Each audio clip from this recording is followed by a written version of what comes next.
আমি আসলতে গণতান্ত্ৰিক ব্যৱস্থাৰ মাজত আছো নে ৰাজতন্ত্ৰত আছো এই কথাটো মাজে মাজে মনলৈ আহিবলৈ আৰম্ভ কৰিছে।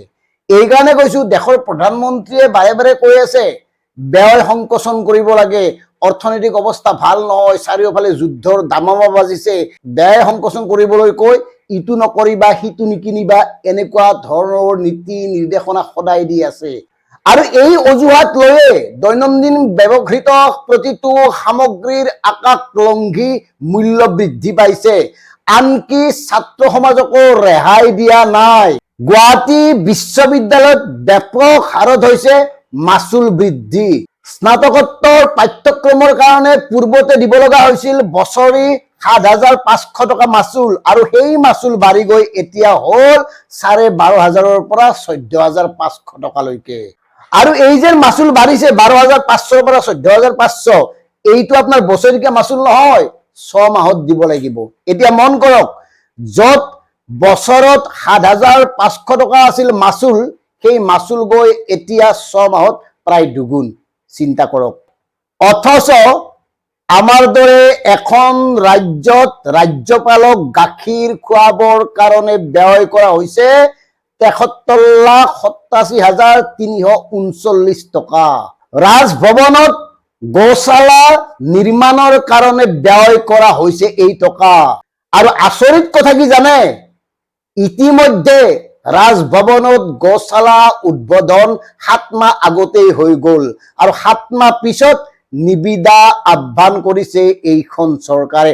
অংকবোৰ চিন্তা কৰক, ক'ত কেনেকৈ কিদৰে লোকে পানীৰ দৰত টকাবোৰ খৰচ কৰি আছে। ৰাজ্যপালক খাটি গাখীৰ খুৱাবৰ কাৰণে দুগৰাকী ক্ষীৰতী গাইৰ বাবে ব্যয় কৰা হৈছে এই সমস্ত ধন। ফটোত দেখিছে নহয়, দুটি পোৱালি, এওঁলোকৰ দুটি মাক আছে, আৰু এই ৪টা মুঠ এওঁলোকক লৈ গৌশালা নিৰ্মাণ কৰা হৈছে। গৌশালা আৰু গৌশালালৈ যোৱা পথটো নিৰ্মাণৰ কাৰণে ব্যয় কৰা হৈছে ৭৩,৮৭,৩৩৯ টকা। মানে কি, এই যে নিবিদা আহ্বান কৰিলে কালি, ইয়াৰ পূৰ্বেই গোটেই কামবোৰ হৈছে, উদ্বোধন হৈছে, মুকলি হৈছে, পূজা পাতল কৰা হৈছে। কাক সুধি কেনেকৈ এই কামবোৰ কৰা হৈছিল?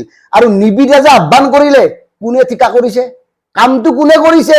আৰু নিবিদা যেনেকৈ ৭ মাহ পিছত এনেকৈ আহ্বান কৰা হ'ল, মানে এইটো বুজা গৈছে যে কোনোবা পোহনীয়া ঠিকাদাৰে কামটো কৰিছে।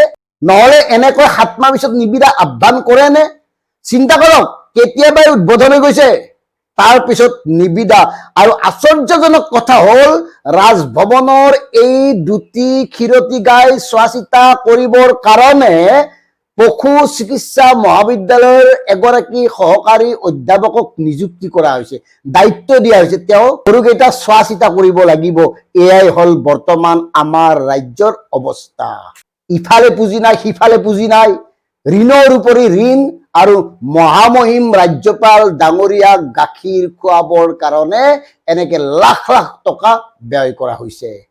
আৰু সাধাৰণ মানুহক কয় এইটো নকৰিব, এইটো নিকিনিব, এইটো নাখাব, অলৈ নাযাব, তলৈ নাযাব, বাকী আপোনালোক ৰজাৰ দৰে থাকিব, আপোনালোকৰ জীৱনত মূল্য বৃদ্ধিৰ কোনো প্ৰভাৱ পৰিব নোৱাৰে। ইমানেই কথা নেকি? আৰু এটা তথ্য জনাইছো, এইবাৰ বিধানসভালৈ নিৰ্বাচিত ৪১ গৰাকী বিধায়কে চৰকাৰী বিধায়ক আৱাস নাপাব, আৰু সেইবাবেই প্ৰতিগৰাকী বিধায়কক ভাড়াঘৰৰ নামত দিয়া হ'ব প্ৰতি মাহে ৬০,০০০কৈ টকা।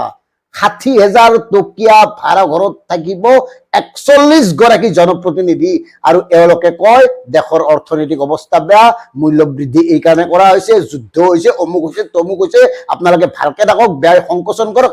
এইবোৰ ফুংফাং। এই কথাবোৰ অসমৰ প্ৰথম শ্ৰেণীৰ সংবাদ মাধ্যমত কিমান বাজিছে বা বাজিব মন কৰিব। ধন্যবাদ। জয় অসম।